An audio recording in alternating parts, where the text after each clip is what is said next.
Hello guys, welcome back to my YouTube channel. So what we have here is the offer letter of a subscriber from this YouTube channel.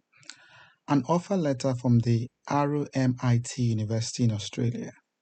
So this is the first page, but it gets more interesting on the second page, where you get the funding details. So this scholar got a fully funded scholarship of over 34,000 Australian dollars. The scholarship also covers tuition fees and overseas healthcare, also covers relocation grants actually, and other goodies. So this scholar is presently at RMIT University, and I actually talked to him just a couple of days ago. So I asked him a number of questions that might interest you. So I asked him about how his studies are going at Australia. Then I asked him about application fees and whether he used an agent. And he said Australia is great, no application fee, no agent. So what a number of people miss while applying to Australia is that if you're applying for a PhD or a master's by research, most times you do not have to pay application fee or do not have to pay an agent. But if you're applying for a bachelor's degree or a master's coursework, then you're often compelled to either pay an agent and or also pay an application fee. But for this university, it is clear we're hearing directly from the horse's mouth. No application fee, no agents. So this is Christopher, who was one of the winners of this scholarship, I think 2 years ago or last year. We also have like 3 other people. And this is the award letter I told you about that we looked at together some seconds ago. So my aim in this video is to teach you how to apply. So let us replicate this success.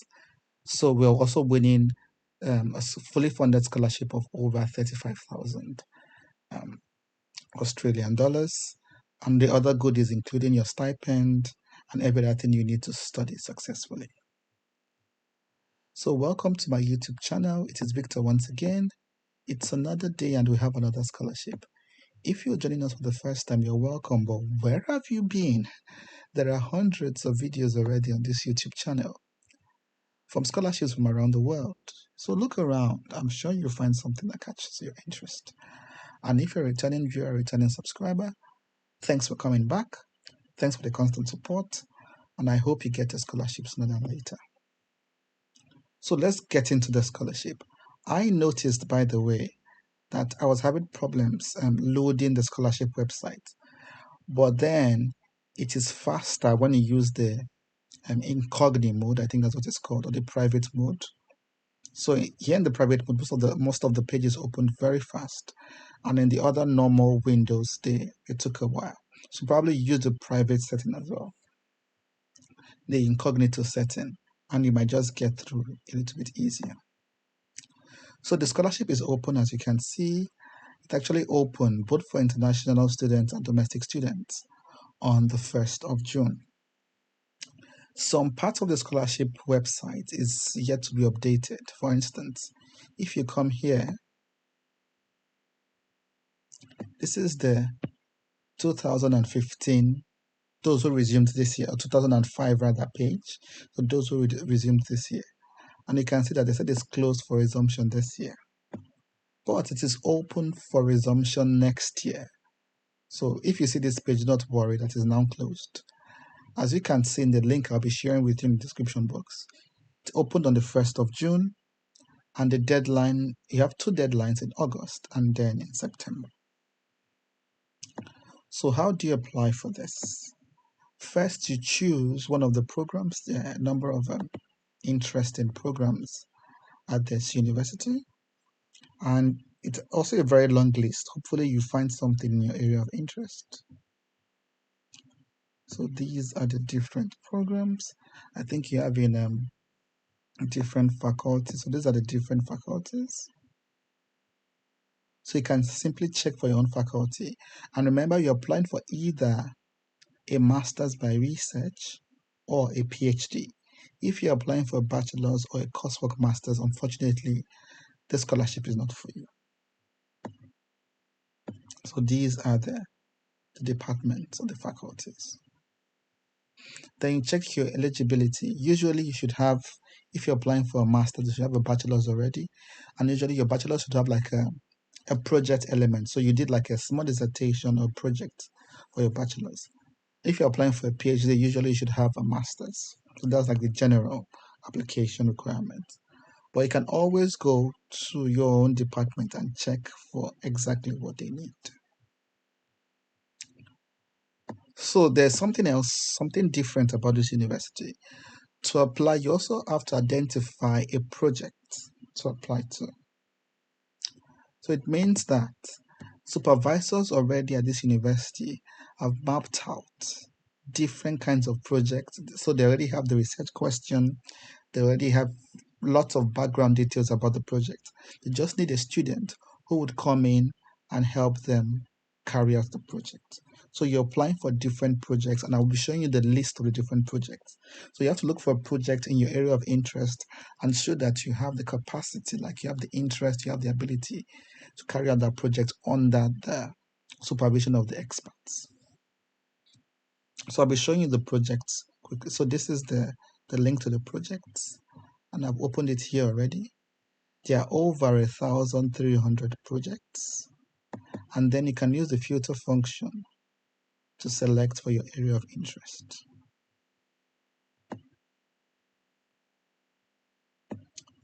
So the projects also have codes. So remember your project code because you have to put it in your application documents when you apply.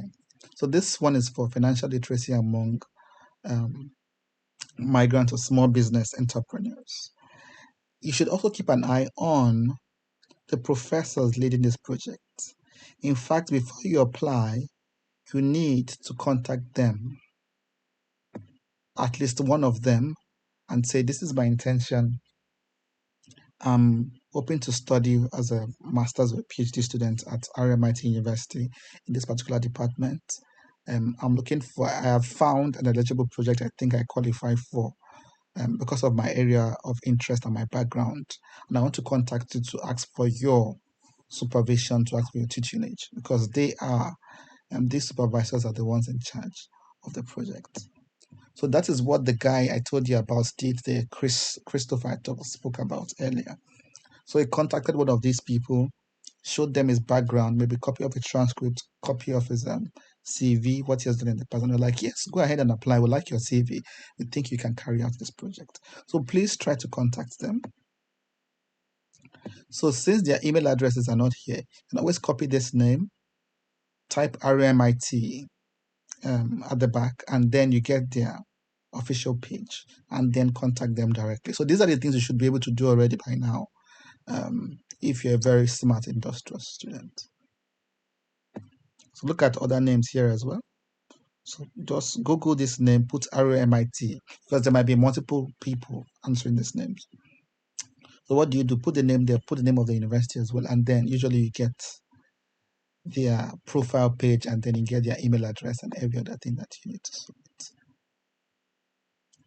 So that is it for the project. So let's go back to the page. So you've seen your course, you've checked eligibility, you've chosen a project. Make sure you contact a supervisor. Contact the supervisor. The supervisor says yes before you move ahead and apply. If you do not contact the supervisor, and they do not give you a green light, your project would likely, or your application would very likely be rejected or not be considered at all. In fact, you might be asked to write the name of the person you contacted in your application document. I hope that is clear. So we've talked about the cost and scholarship already. So yeah, there are several scholarships already, and we're looking particularly for this one, the research scholarship and the stipend. And oftentimes you're considered automatically for this scholarship if you have a good application. So it means there's no different application for a scholarship. You will just tick in your application document that yes, I want to be considered for a scholarship. And then you use one bird to kill one stone rather. Use one stone to kill two birds rather. So that is it. And then try to apply as soon as you can. So there are also documents, of course, documents you might need to put together to prepare your application. Let's look at that together as well. So apart from things like your CV, your statement of purpose, reference letters, there are two stages in this application process. The first stage is called the expression of interest form. So when you apply, when you open the application portal, you submit usually your preliminary documents, the name of the professor, and usually they also ask you to submit probably like a short research proposal. So when they think you did that well, then you're invited to apply to make the main application. You can see it here that if your EOI, that's expression of interest, is successful, you'll be invited to complete and submit the rest of your application. I hope that is clear. But do not worry, the expression of interest is just like you follow the normal application process. Then they check it very quickly. It's usually a summary, very short. And then probably ask a professor in the department whether you've contacted them or not. And then if they get a positive response, then they invite you to bring all your documents, maybe reference letters and other things. So you can see the process, documents they want you to produce. I hope that is clear. So apply now. How do you apply? Click on apply now. It's loading quickly. So remember, you do not need an agent and there's no application fee if you're applying for what they call a higher degree by research. It's either a PhD or a research master's.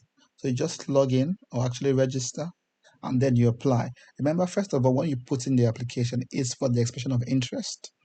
And then after some time, you're contacted to apply apply essentially. That's the second step, the second stage I told you about. Let me look at something quickly before we go, and it's about the English language requirements. So a number of these universities will want you to write like the English language test, like the IELTS or the TOEFL, but a number of countries are exempted from writing this exam, and I can see Nigeria here already. So if you're Nigerian, good luck to you. You do not need to write any expression of interest, any rather English test to qualify. There are a number of other countries there. I can see Ghana as well. There's Fiji. So if your country is not on this list, there are other ways to get exempted. So read through this website or just type English, go to the search bar and type English language requirements. You will get all the details you need to get English language test waivers. So no agent, no English language requirement, no application fee. It hardly gets better than this. So the major task here is to find a project and then email one of the supervisors of the project, get a green light and put in your application. First, your expression of interest. And if that goes through, then they invite you to bring in more documents like your reference letters and every other thing for the main application. So I hope that is clear. So once again, it's a fully funded scholarship.